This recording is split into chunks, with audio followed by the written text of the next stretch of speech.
Hire slow doesn't mean sit on the fence and try to figure out whether or not you should hire somebody. What it does mean is during the hiring process, take your time. Do not be in a rush.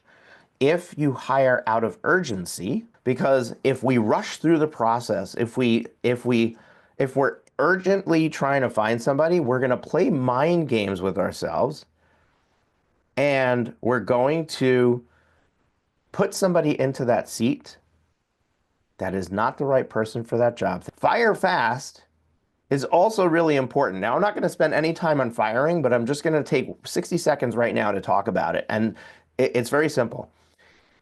Somebody who is a underperformer is a cancer to your business. Very simply, they cause you a loss of productivity. They cause you a false sense of security, right? You think I have somebody in that role and therefore I'm growing, but you're really not.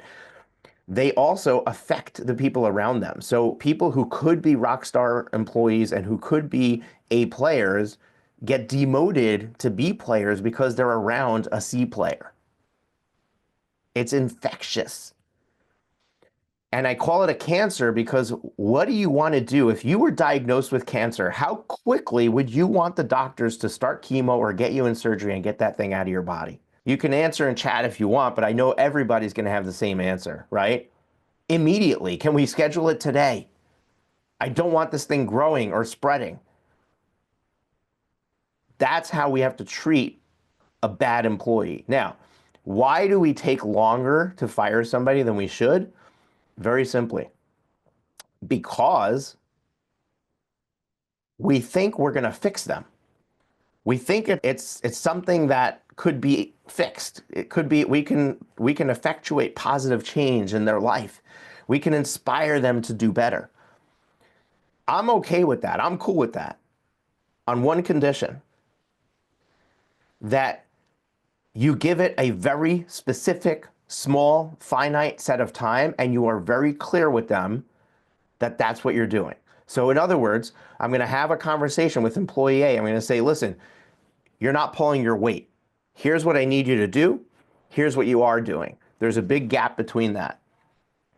We're going to take 2 weeks, and I need to see X, Y, Z happen in those 2 weeks. If we cannot fix this, we're going to have to find other alternatives. If we can fix it, then I'm willing to work on the next 2 weeks to try to get you closer to where we need to be.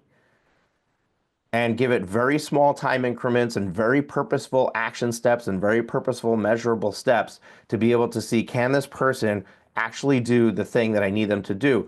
And if they're not meeting it, if they can't do it, if you told them, listen, it's going to be 2 weeks, you're out the door kind of conversation, and they didn't do it, that should be the all clear signal for you to basically show them the door.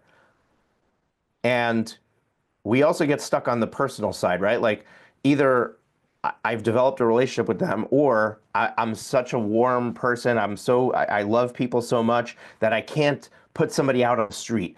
They quit their other job to come here. How could I fire them, right? But if they're not achieving their full potential in your business, by keeping them there, you're actually keeping them in jail.